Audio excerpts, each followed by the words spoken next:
LOL. You actually thought we'd miss Cabo for that? My sister's reply hit my screen like a slap. Mom chimed in next. Don't guilt us. This trip's been planned for months. I stared at the thread. 3 dots blinked, then stopped. I typed, my mistake, sent it, closed my phone. They thought that was the end. The thing about family is, they train you early on how much you're worth to them.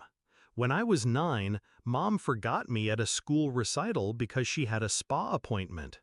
At 13, Dad missed my science fair because he had work drinks. And my sister? She specialized in cruelty dressed as humor. By adulthood, I'd stopped expecting rescue. I learned to drive myself home from the ER at 17 after collapsing in gym class. So no, this wasn't shock. This was confirmation. Still, I needed them to feel it this time. The surgery wasn't optional, not cosmetic, not something I could postpone. The kind that comes with sterile white walls and nurses speaking in hushed tones. I could have hired a driver, called a friend, paid for a ride. But the family group chat wasn't about logistics. It was a test. One I knew they'd fail. Their Cabo trip wasn't cheap, booked months in advance. Photos of white sand and infinity pools already lined my sister's feed. They were proud of that trip, almost as proud as they were of never admitting when they were wrong. Perfect. I didn't explode. I didn't beg. I planned. 2 days before my surgery, I called the hospital. Quiet voice, specific request.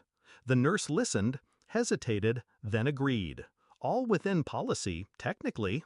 The morning of the 15th, they wheeled me in. Sterile lights above, mask over my face.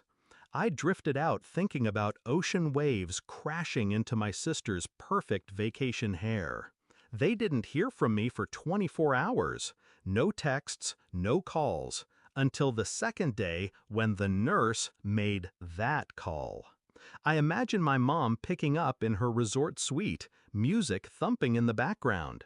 Mrs. Hale, this is Nurse Lopez from City General. I'm calling about your daughter. Pause. No, she's stable now, but there was a complication during surgery. We had to keep her overnight.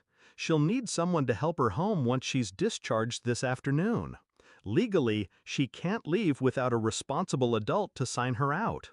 I don't know exactly what was said next, but I know my mother. She would have turned, eyes wide, to my sister. Cabo sun still wet on their skin.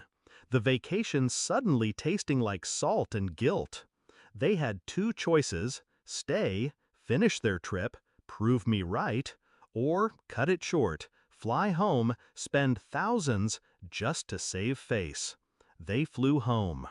When they walked into my hospital room, I was sitting up in bed, hair washed, dressed in clean clothes.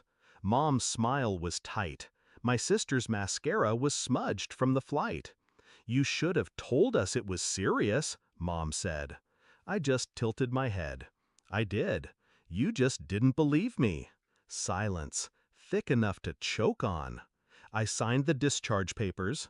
They drove me home in awkward quiet, my sister scrolling her phone like she could scroll herself back to Cabo. The real sting?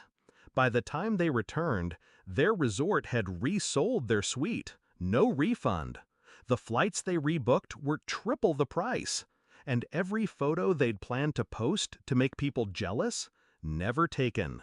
I didn't even need to raise my voice. Just one small truth, placed in the right hands at the right time. When they dropped me at my apartment, Mom muttered, "Next time, just call a friend." I smiled, slow and deliberate. "Oh, I will. Don't worry, there won't be a next time for you." The door closed behind me. And for the first time in years, I didn't feel like the forgotten one. I felt like the one who decided the ending. Funny thing about revenge, you don't have to destroy someone's life.